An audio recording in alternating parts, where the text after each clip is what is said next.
I am Madison Timmons. I'm Chris Soucy. And we're paranormal specialists who live in the most haunted city on earth, Savannah, Georgia.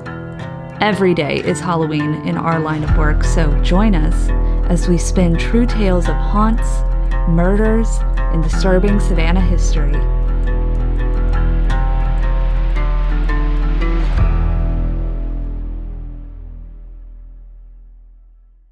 I'm Madison. I'm Chris. And welcome to the most haunted city on earth. All right, and welcome back, everyone, to another episode of The Most Haunted City on Earth. My name is Madison Timmons. And I'm Chris Soucy. And we have a very fun episode for you today, because we're going to talk about everybody's favorite demonic toy, the Ouija board. Woohoo! All right.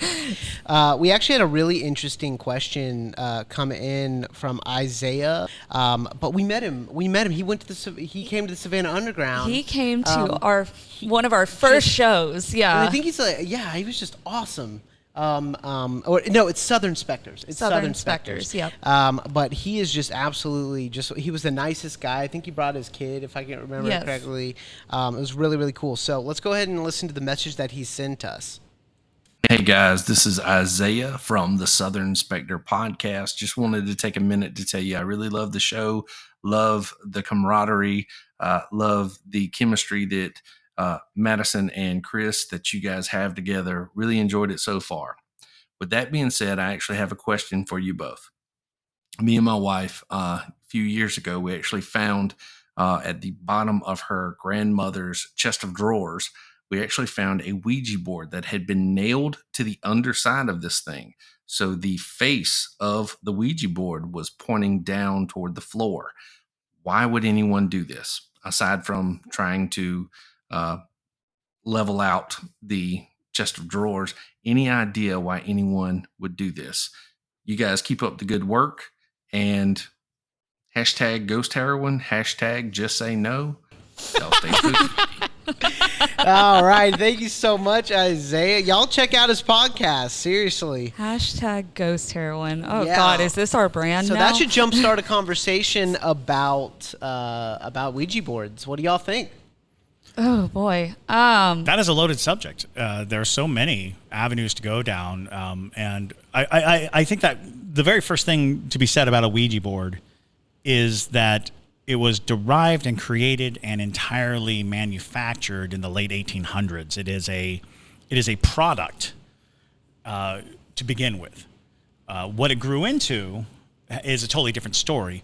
But a lot of people will try to predate the commercialization of it. But it was a commercial product from the very beginning. It was never derived from other things. It was a little bit of scrying, a little bit of automatic writing, a little bit of this, a little bit of that. But ultimately, it was in the late 1800s or mid to late 1800s. There was a craze in America regarding spiritualists and speaking to the dead, and so it was a very common thing to have little parlor meetings with friends and conduct seances and have mediums come to your house, or go to a sold-out show where mediums would pull spirits out of the air, and I'd say 99% of them all were debunked. It was a huge period of time where you were capitalizing on this pseudoscience, this pseudo construct, and then comes along this board game that was brought into the idea that people could, you talk to the dead.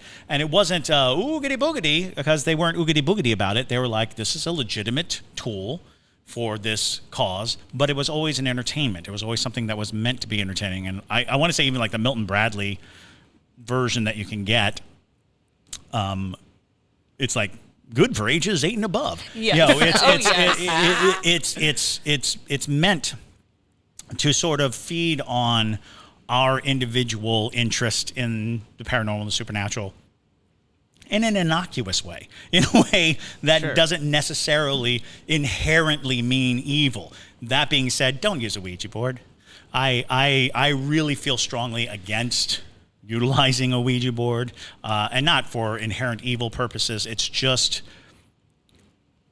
it comes with a lot of caveats that are imperceptible because the idea that the world, the veil, has a door, and on the other side of the door are all these spirits that are trying to get into our world. The Ouija board's like a lockpick. You know, it's a tool that these spirits can have the sensation of access. So there's a lot to unpack with the Ouija board, to be frank. But we come to this interesting idea of putting a Ouija board in a place that cannot be seen, in a curious configuration, and I've actually experienced a few instances similar to this, which is basically the idea of starving a spirit, ensuring that a spirit cannot get the attention that would give it the strength to do damage. Because I think we talked about in our last podcast that sometimes spirits will attach themselves to objects.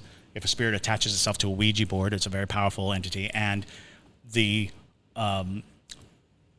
thing that I always hear people go, well, burn it. Oh, and it's like, don't do that. No. Don't burn it, because the concept is the Ouija board is now the body, and if you destroy the body, the spirit is released. It has access. It's given a way in. So the best thing you can do is hold a burial for it. You know, you go through the process of burial, because we have enforced the idea of burial as a place to rest a spirit, to put a spirit to rest. So when you are dealing with possessed items, when you're dealing with these things, oftentimes it's not about doing a battle with it. It's put it to rest. Try to do the rituals that we have reinforced for pretty much the entirety of the human experience, that a funeral puts a spirit to rest and puts a spirit in its place, the grave.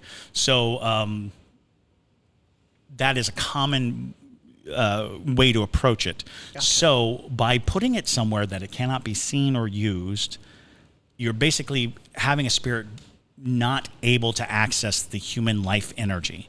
You're basically starving it.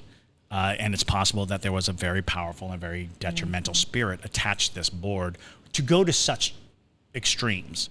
Absolutely. You're talking about Isaiah's board. Isaiah's board, yeah. Okay. Yeah, we're talking about Isaiah's board. Okay. To go to such extremes as to nail it to the bottom underside of a drawer, which is something that, you know, in spy movies, that's where you hide the microfiche. You know, it's a place to be unseen and a place to be undisturbed.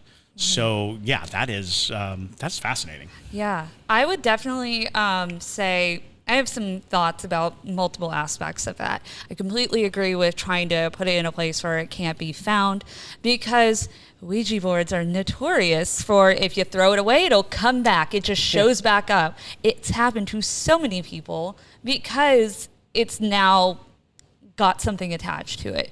What I find interesting is the nailing to it. So instead of just hiding it, you went through with the act of piercing it, trying to kill the board. So a lot of times, you know, it's that concept of using the silver dagger or whatever to kill a vampire. It's kind of that same concept, using silver to kill something evil. Yeah, maybe we need to have Isaiah on the show to talk a little bit more about this, because I actually have a question for him.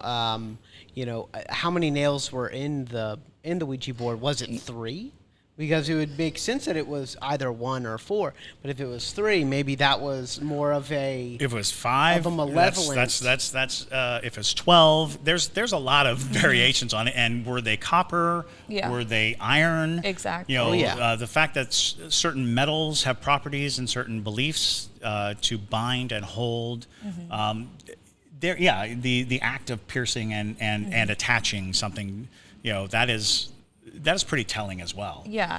Well, and I mean, even in witchcraft and spell work, to make like a witch's jar, you use rusty nails to pierce whatever kind of negative energy is coming at you. So, you know, it's also like a protective measure, you know, to say if something is trying to get through this Ouija board, it's going to meet nails first. Right, it binds it. Yeah. You know. Okay, so if y'all had to guess what happened here, Just if you had to just give your your best guess, It sounds like, to me at least, somebody bought a Ouija board as a fun activity, as it always starts that way, because they're so readily accessible. And if it was his grandmother or one of their grandmothers, especially in the 50s, I mean, it was, like Chris was saying, it was such a common thing to have these mediums and whatnot. Like even I Love Lucy did an episode where they did a seance. It was so common for entertainment that people were like, let's have a dinner party and let's do something crazy. Yeah. Let's pull out the Ouija board. But a lot of times people get so attached to the Ouija board that they use them as their spirit boards. I've heard people refer to them as, it's not a dangerous Ouija board, it's a spirit board. My spirit guides talk to me through this. It's still the same thing, and usually it is never something good that is trying to keep your attention so consistently. Yeah. So more than likely, somebody did that, thought they found a spirit, that was trying to guide them through their life's purpose or whatever. And they didn't realize what they were encountering until it got too intense. And so maybe they sought out the, expertise of a person who knows about the paranormal or is a medium or something, and they gave them advice to do this. It does sound like folk magic. It does sound like Yeah. regional, how to handle this kind of incident. Because I've actually heard about nailing dolls to wood. Oh. As a part of as a measure to keep the doll spirit from going anywhere, it does like play out very intriguingly, because famously Ouija boards started getting a really bad rap in around the 70s, and it was primarily from the movie Exorcist, because the movie Exorcist actually suggested that the access to the child, was through a Ouija board. She talked to Captain Jack or Captain Jack Sparrow. I don't know. Johnny Depp. It was, she contacted Johnny Depp, and it's all over from there. It does explain the overacting. But back to the point at hand, even that was based on William Blattley, who wrote the book of The Exorcist. He wrote it based on an actual exorcism in the 50s. And there was this concept of the Ouija board being something that could conceivably be used by malevolent forces to gain access to a person, because it is, when you open a conversation with a spirit, you are connecting and you're becoming connective to a spirit. Didn't I kind of remember that? Like, it's based in Washington, D.C. The movie is based in Washington, D.C., or takes place in D.C., because that's where the actual exorcism, the demonic possession took place. Yeah, it was Ronald or Roland Doe. That's it. Roland. Okay. Roland Doe. Although I don't know that's his real name. Yeah, Yeah. exactly. But that's who it was supposed to Yes. be based off of. Yeah. And with that notion comes this interesting thing that once it's in the zeitgeist, it colors our perception of how to interact with it. Once we start thinking it's evil, then the trend is, people underestimate, I say this all the time, people underestimate the power of the human mind and the power of the human vessel as a conduit for these things. Which came first, the ghost or the ghost story? If you tell a ghost story, very likely people will experience the ghost, regardless of whether or not it exists. It becomes a piece of our understanding. We fear it, and if we fear it, fear is a type of faith. If you have faith in it, it can manifest. It has the ability, which gives us tremendous power that we underappreciate and misuse all the time. So, with Ouija boards, how do they work? I know that there might be some people listening that are like, well, I know about Ouija boards, but I don't know how they work. Sure. All it's really doing is it's just acting as a vessel to open that portal between you and the spiritual world, that veil.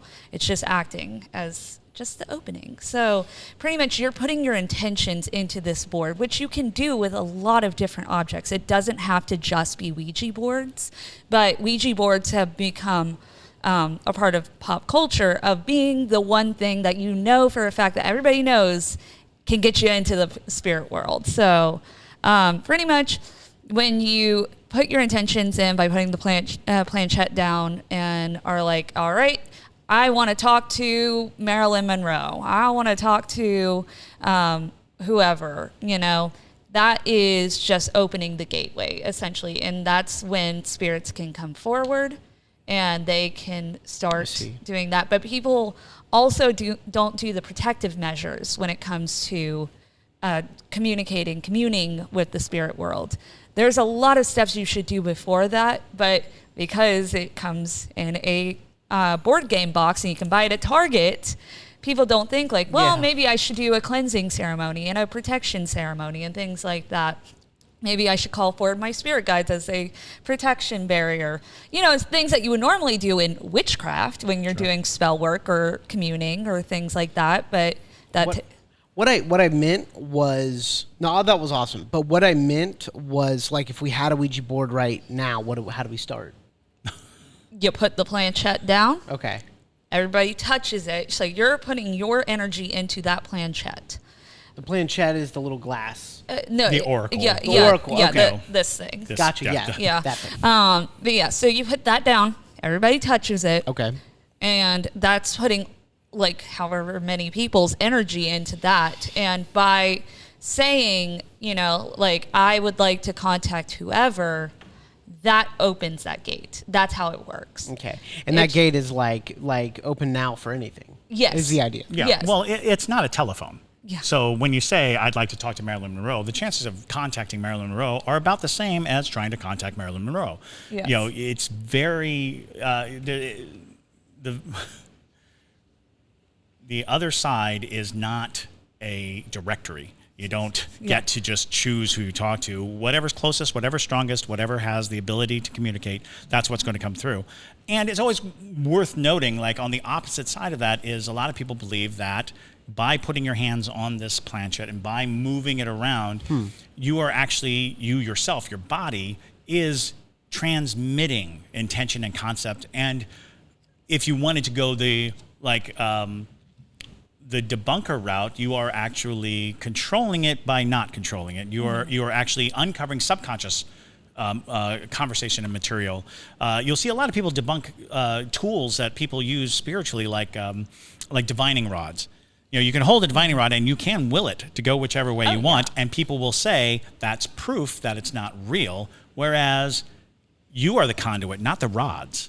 You are the source, not the device. People want the device to be the source of it, and the device, whatever it is, Ouija board or any divination technique, is utilizing your energy, your power, your intent, and bringing it through. So some people are like, well, it's just your subconscious. It's like, well, does your subconscious have access to information that you don't? Absolutely it does. So is it supernatural? Maybe not. Maybe it's just high intuition. Maybe it's just something that you've packed away deep inside of you. But being that you open it up with the intent of talking to dead people, talking to spirits, talking to something from beyond, the idea that something from beyond is paying attention, that's pretty high. We're surrounded. We're always surrounded. We're inundated. If you know people who are sensitive or who can see, they will tell you. Spirits are everywhere. There is no getting away from it. They are all around us all the time. And if you try to contact them, there are many who are desperate to connect. And any attempt that you make to connect with them will be met with, connection. Yeah. I do want to say, though, because a lot of people will say, like, well, I did a Ouija board and nothing happened. Like, I didn't contact anybody. It's just the same as any other form of divination. It is not a automatic thing where if I open this up, a ghost is going to show up. Ghosts can choose whether or not they want to communicate with you. And some people just give off the energy that ghosts or spirits or whatever entity is near you is like, I don't want to talk to them. Yeah. I don't want to waste my energy on them. Sure. But there are plenty of spirits that are like, please let me talk to them. Like Chris was saying, there's some that are so desperate. So if for some reason, you did have a Ouija board session and literally nothing happened, the planchette did not move, nothing occurred. It's the same way anytime you use a pendulum or this spirit rods or things like that.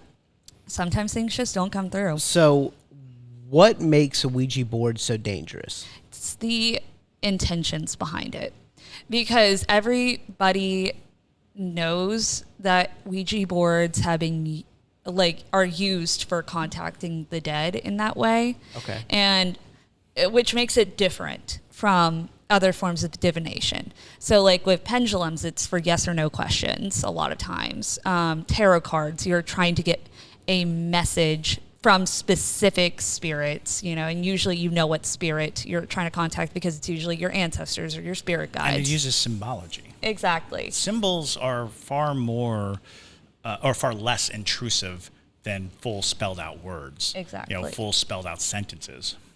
Yeah, and so with Ouija boards, a lot of times it's being used by somebody who doesn't know what they're doing when it comes to protecting themselves, which makes them vulnerable. And people underestimate the intellect of these malevolent spirits.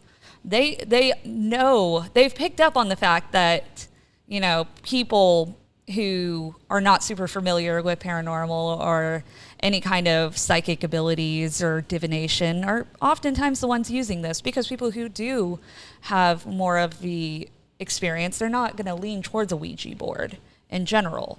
And I think that's what makes them dangerous. It's not the actual board itself. It's the act of who's doing this and the intentions that they're putting into it.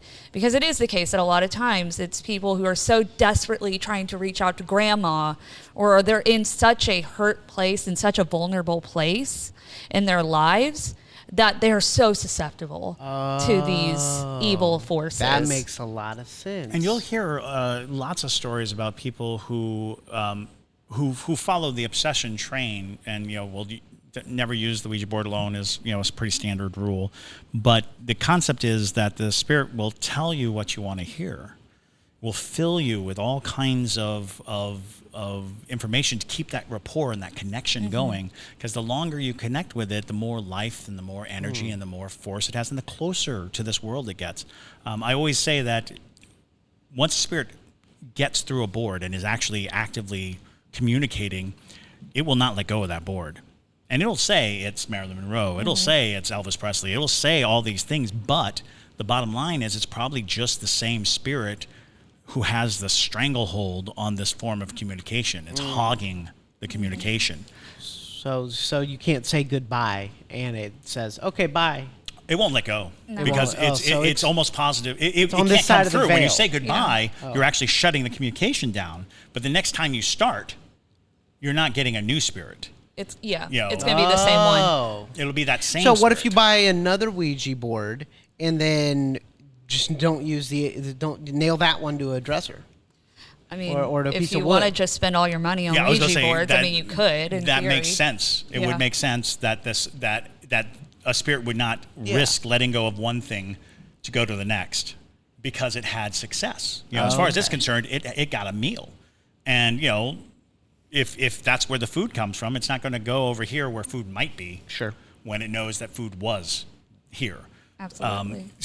And again, when you're trying to map out how do I get one over on the spirits, just don't. Yeah. The best thing to do is to remember that human beings are limited for a reason. Our experiences are limited for a reason, and those people who are gifted and those people who are born with insight, those are the people who are probably meant to communicate with the other side and meant to know things that other people don't. But for the average person, whenever you go traipsing into the unknown, it's easy to be fooled. You know, a medium or a person who has a good contact with a spirit guide, they are given warnings. They are given insight. They know whether, you know, they can ask, is that spirit bad? Is this thing bad? Us commoners, people, normies, no.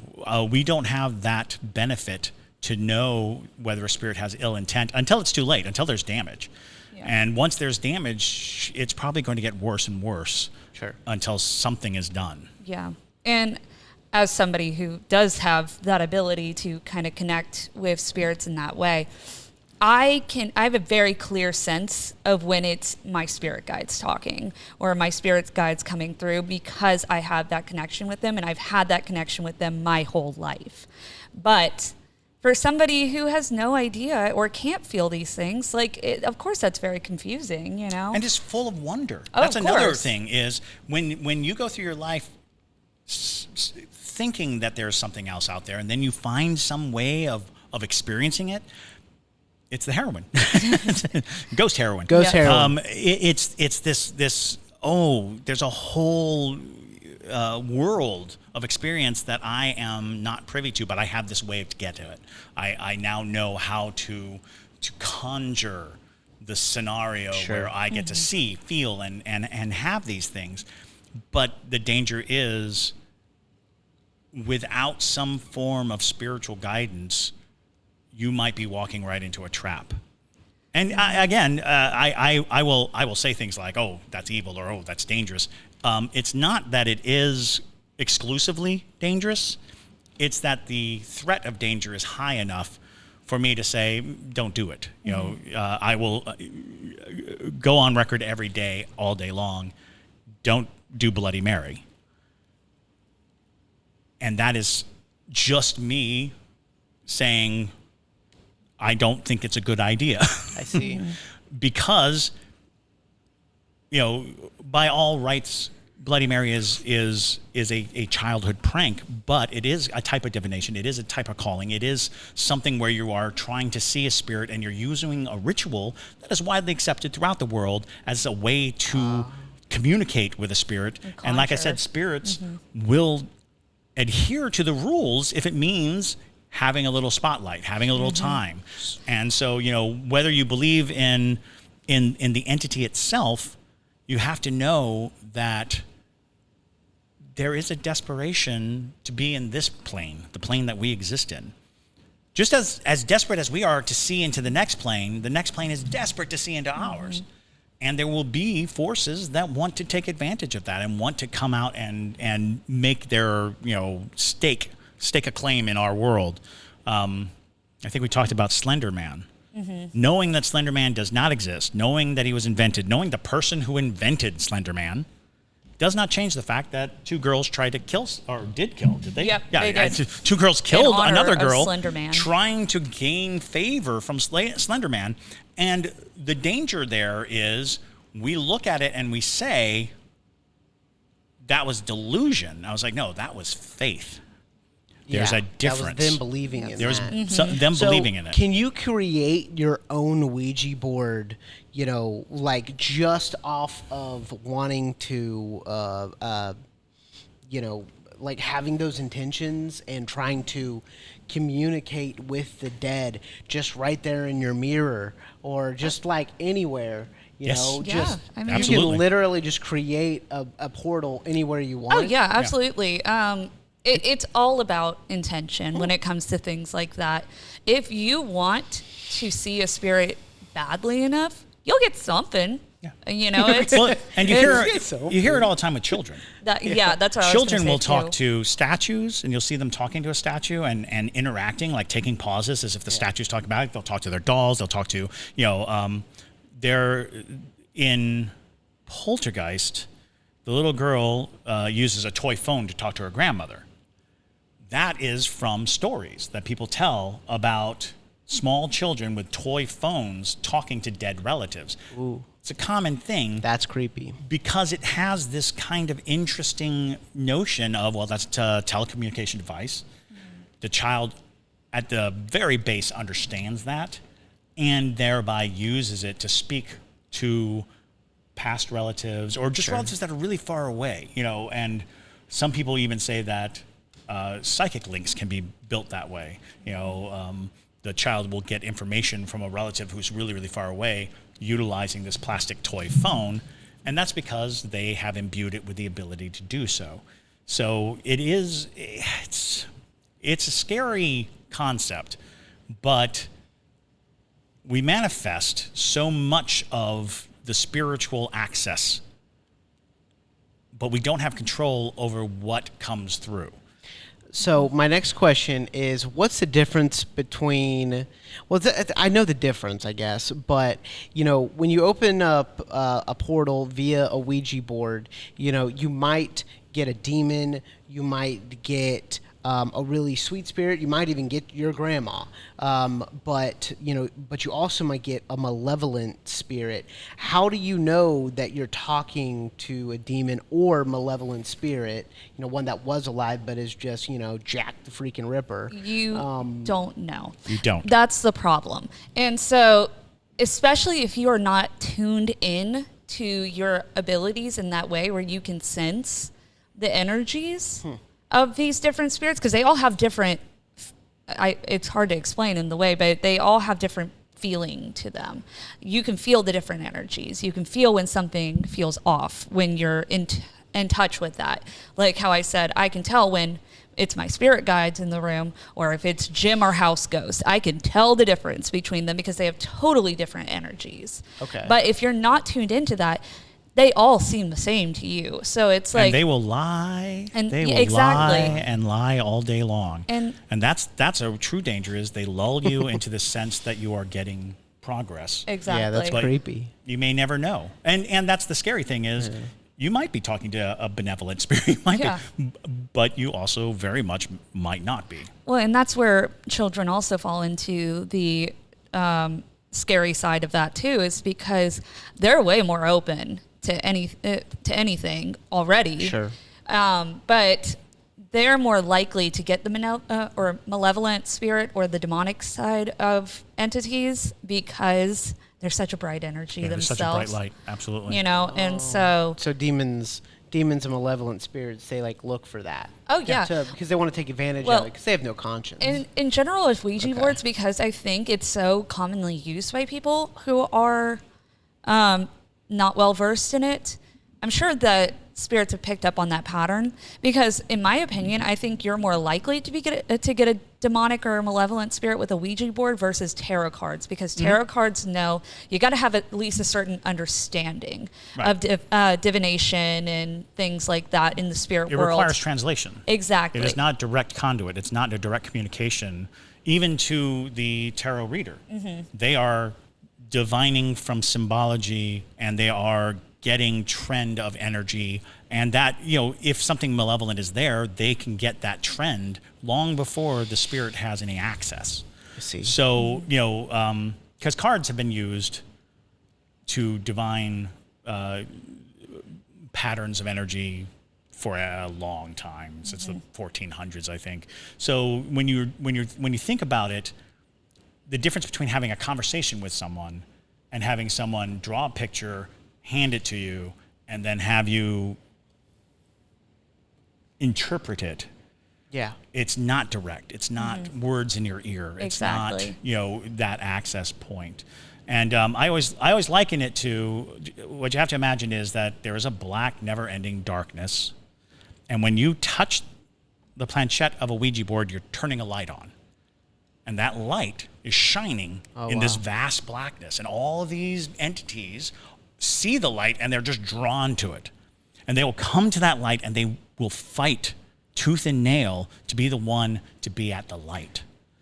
And when you stop, when you say goodbye, the light doesn't just go away, it kind of dims. So ideally, putting it in a closet, hiding it under something, nailing it to the bottom of a drawer, lets that light dim until it's black. And then the spirit no longer has an idea of how to get into our world. So when you put your hand on the planchette, like if all three of us were to do it right now, and then it started moving, and none of us were like, it was obviously a spirit of some type. How this might be a pretty technical question, but do you think that the spirit is actually holding it with you and moving it, or do you think it's like No. Oh. So this is something that I think a lot of people get wrong. You physically have to move the planchette in order to start it. What? You I thought it's supposed to move by itself. No. Well, at the very beginning. You have to be moving it, and then when you ask questions, you are actually developing a sense for where it's going. And that's why when you're really playing it, it's a lot of, are you moving it? You're moving it, aren't you? Yeah, you're moving it. I know you're moving it. And a lot of that has to do with the fact that you're relying on a subconscious recognition of energy. Okay. Now, that is not to say that I haven't heard of instances or seen things where people are like, the planchette moved on its own. Just leave at that point. Don't, that. What does that mean? Well, it means that's that there's a really strong force. That's a strong force. Oh, I will pushes, always say that when someone out of a door, right? Yeah, when you're dealing with Sure, a physical encounter, something that moves, in order for me to move this can, I have to use my muscles, my brain, my bones, and move it. If something else can do that without those traits, I mean, I defy you to move it with your brain. I defy you to blow on it until it goes. Something is using a force that is imperceptible to move a physical item, and now you're dealing with something that could do damage and harm. Sure. Because if it can move a little plastic thing, it could, close your windpipe. It can, sever your optic nerves. Oh my God. It can, there are so many instances where you're dealing, and those are things like, I imagine at one point we'll get to talking about the damage done by certain spirits or stories where people are like, I witnessed something. I have a friend who saw, and I always say he saw the Mothman, but he refutes that. But he saw two orange eyes in his house. 100%. And it severed the muscles in his eyes, and so he wears like crazy glasses and had to have surgeries in his eyes, but he remembers the moment that his eyes just went, yeah. And mind you, he might just have deep ocular damage, but the fact that it was preceded by seeing these two orange eyes in a dark room, and as he looked at those eyes, he just felt like paralyzed. Mothman, No. Now, could that be Mothman trying to warn him? Oh, I don't know. That maybe a medical thing is happening? Perhaps. Maybe that's what I'm thinking. Maybe he it's came and was like, oh, by the way, something wrong with your eyes, kid. I don't think Mothman's... I don't think Mothman... I know this is not what the episode's about, but like... I don't think Mothman's going to be able to be like, I don't think it was Mothman doing the damage. I think it was the interaction causing some physical remnants. Like a big happy dog that knocks things off tables. We're big into talking about the dogs knocking into people. I relate everything to dogs. They're my favorite. Well, I think that is fair when you think of a dog as a force of energy. If it comes running up to you and knocks you over, sure, it's not because it's trying to hurt you. It just because it loves you too much, and it doesn't understand its size and the confines of its power. Yeah. Okay. Well, oh gosh, I can't stop thinking about Mothman being like. The description that he gave was that he was looking in a room and he thought it was the alarm clock, the digital alarm clock. So he just sees these two like little reddish lights. Sure. But as he looked at it, it became more like balls, and then he determined that it was eyes. Goodness. And then he said that the muscles in his eyes just gave out, and one eye went one direction and the other eye went the other direction. Oh my Lord! So he got like. Did he play with Ouija boards? No, he was just a kid in Brunswick, Georgia. Life. Oh my God! Oh my gosh! Wow, that's a creepy story. Do you still know him? I do know him.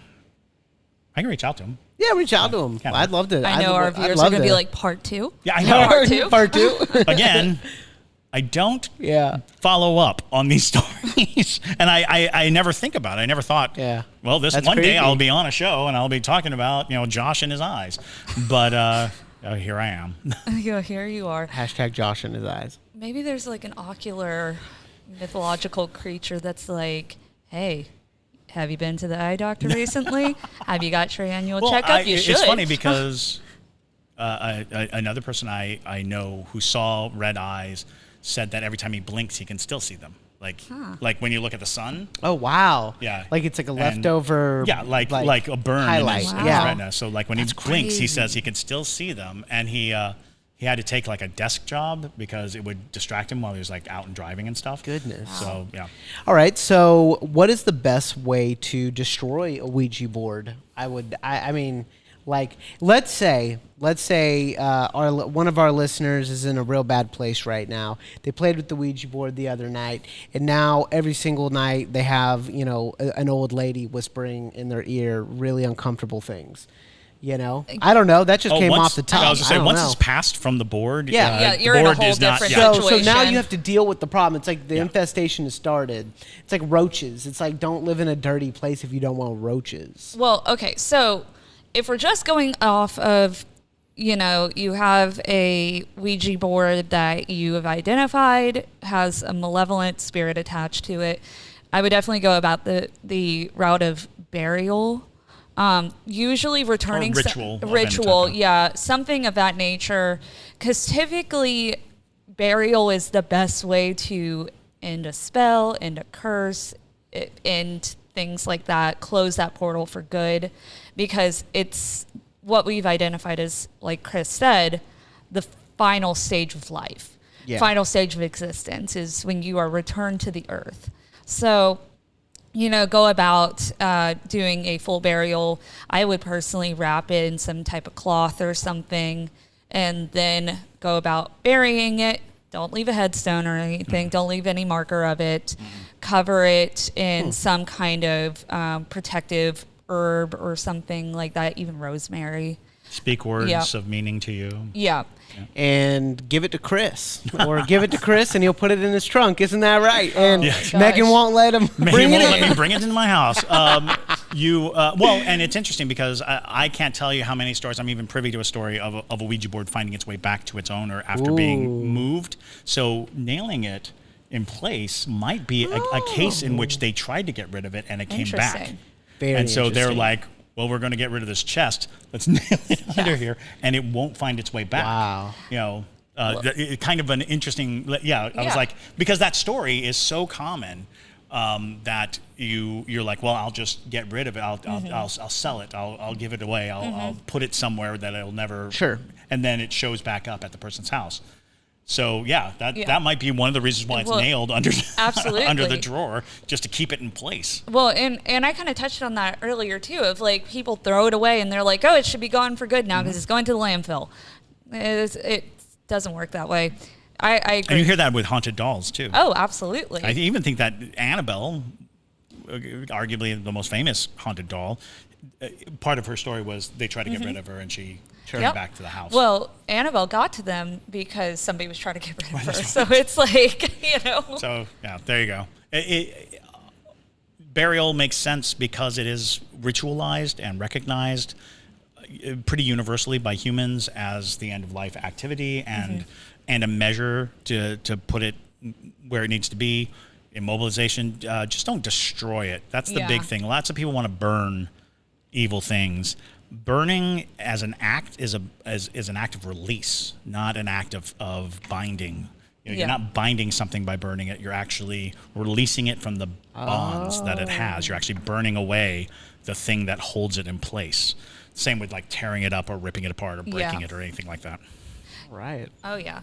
I mean, it's true. And it's also, there's a lot of intention that goes into burying something. Absolutely. And ritual. And same as nailing something. That takes a lot of intention to be like, I am nailing you to this thing. Leave me alone. You are staying here. Yeah. So, and it's where it all starts. It starts with intention. It ends with intention. If you have enough conviction to be like, you are staying in this place, you have more, because you are alive and you are a living, breathing entity, spirit, you have more power than anything that can be on that other side. So if you have more conviction, you're going to be in the better side. Right. People forget quickly that we have sensory dominance. We see, smell, taste, feel. We have sensory dominance in this existence. Any spirit that comes here has to overcome the fact that it has no sensory organs. It has no eyes, no ears, no nose, no mouth. It has none of the things that we use to navigate this plane. So they are facilitating those things. They are utilizing some other sense of this place. They're compensating. And oftentimes that might mean that they can be perceived as evil, but really they're just clumsy. Really, they're just attempting to exist in this plane. It's funny. We talked about in the last podcast about broken mirrors and 7 years bad luck, and a question that oftentimes comes up is, if a spirit from the other side comes into our world, how long will it last? I was like, if it doesn't have something to attach to, if it's not attached to a person or an item, how long can it be untethered? And a common belief is that it will last 7 years. That in 7 years' time, it will have lost all ability to maintain itself in our world unless it attaches to something. And so that, I should have said this to answer the question, why 7 years bad luck? The concept being that a spirit is trying to attach to you in desperation of staying in this realm, and it has 7 years to attempt it. And in those 7 years, it will seem as though you have a lot of bad luck because the spirit is desperately trying to maintain its existence here. I like that answer. That's cool. Yeah. I mean, and that is like pure old word superstition. Sure. Is that a spirit? Because the other one was a spirit can last as long as its name is carved, that is legible. So like you carve it in stone on a tombstone, and the spirit's ability to present and be around and interact is as long as, well, if it's not connected to somebody, as long as you can read its name on the stone. Sure. Once it's illegible, so is the spirit. Is it okay to? My next question is it okay to own a Ouija board without using it? It's kind of like to me, it's like owning a gun, but you don't have to fire it. I mean, to a certain degree. I mean, if you never open it, but like, what's the point? Yeah, I was going to say, I will always say don't use cool. a Ouija board. That's the point. But I am also of the mindset that it's a double-edged sword. It's cool. It's fun. It's interesting. It is a practicing the recognition that there's more to the universe, and you're admitting it by playing with this board. All of that is positive. I personally do not recommend it, but I'm not overly judgmental of people who do. I don't think that, I don't think there's anything universally wrong with it, but in my experience and from what I've witnessed or heard or collected, it's never been a good idea. It doesn't truly serve a purpose. If you really want to communicate with the other side, find yourself a medium or somebody who has this gift. And the unfortunate part about that is there are many who don't have the gift and think they do. There are many who don't have the gift and just lie about it.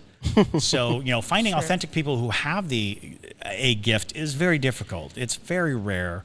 And if you're lucky enough to know somebody, they can help you mitigate spiritual crises and situations. And I also like to add in too, just for the sake of having it as a decoration, the way we decorate our homes and even the way we dress and things like that is also so intentional, because we're choosing for this to be the way I want to be represented. And I don't know if it's always a great idea to hang something up on your wall that could be used to access you in a way. Like if you hang up a Ouija board on your wall and like, this is decor, but you also still know the spiritual meaning behind it. Its purpose, yeah. Yeah, it's it's kind of a weird gray area to it. It's the same idea like with my tarot cards. I wrap them in cloth when I'm done. It's in a cabinet where nobody's seeing it and things like that. It is completely sealed off from being accessible to me. Nothing's getting through. So I just know myself, and if I'm at a garage sale and I find this is how I'm gonna get in trouble with Madison, like at one point in our lives, I'm gonna be at a garage sale and there's gonna be this like old gnarly, like Ouija, look at her face. I know you can't see it in the podcast, but I'm getting the death stare. This old gnarly Ouija, well, she knows me, Ouija board that has like raised lettering, and it's just like, it looks like ancient, and it's like $5. I'm buying it, and I'm gonna get in so much trouble. It's gonna stay in the trunk of your car. I'm telling you, man. It's true. Well, so actually, now I get it. Well, actually, I would like to say though, I do have haunted objects before, and I'm not a huge fan of owning haunted objects. I have a doll that was my grandmother's doll that stayed at my parents' house because I don't like this doll. I've not liked it my entire life. I chose to leave it in that room for a very particular reason. And one time I brought the one that I. Yes. Oh. Well, yes. And That's you're what coming you're into getting this to. story. I So know. basically, I took JT to my parents' house one time and he saw the doll and he was like, "Whoa, this is a creepy doll." I'm like, "Yeah, I know. It's haunted. It moves. It watches you. It's very freaky." And he goes, "Well, we're going to take it home with us." I kid you not. Right after we brought it back to Savannah, I was like, "It's staying in the back of my car. It's staying in the trunk," like Chris does. I got into an accident right when we got back. Remember when I was driving and I bumped that person? Yeah. I don't get into accidents. I'm a very safe driver. But until this doll got into my car, and it's a doll too that doesn't like to be hidden. It doesn't like being shut away. No. Are you saying I was the cause of your accident, honey? Absolutely. Absolutely. So don't take JT's advice. Yes, JT would be the reckless one of us. Yes. Yeah. If that's you true. see a Ouija board at a garage sale, it's probably there for a reason. I'm just saying. So don't buy it. And it's interesting because, for the most part, a Ouija board does not have to be this creepy old, janky absolutely wooden thing. The Parker Brothers cardboard one, that's plenty. That's plenty bad. Yeah. Well, now that we've imparted our wisdom on you about Ouija week. This is Ouija week. Although we should mention that the name Ouija for the longest time believed to be yes in French and yes in German, oui and ja, because it's Ouija, was actually the name of a spiritualist, Ouida, Ouida, that helped inspire the creator of the Ouija board, and she wore a necklace. And I think the name Ouida is actually the spirit guide that this person would communicate with. But I think in the story, he misread it. He thought it said Ouija, but it was a D and not a J. So I wonder if just misnaming the board made it a little, a little sour. Well, that is actually very That's interesting. Chris's ghost pro tip of the week. Yeah, pro tip of the week: don't misname your ghost. Your divination tools. Okay, well, we're going to go ahead and wrap this up, but we are going to be back every Tuesday, Thursday, and Saturday with new episodes on all streaming platforms, so make sure to check us out there. Also, please make sure to follow us on TikTok for more of our creepy stories and content of that nature. We're under The Savannah Underground on TikTok and Just Savannah Underground on Instagram. So if you'd like to follow us there, we highly recommend it. Also, make sure to check out our Patreon for more ghostly content and more exclusive content, including fun merch. So if you're interested in being one of our patrons, we would love to have you. But with that being said, I'm Madison Timmons. I'm Chris Soucy. And stay spooky, y'all.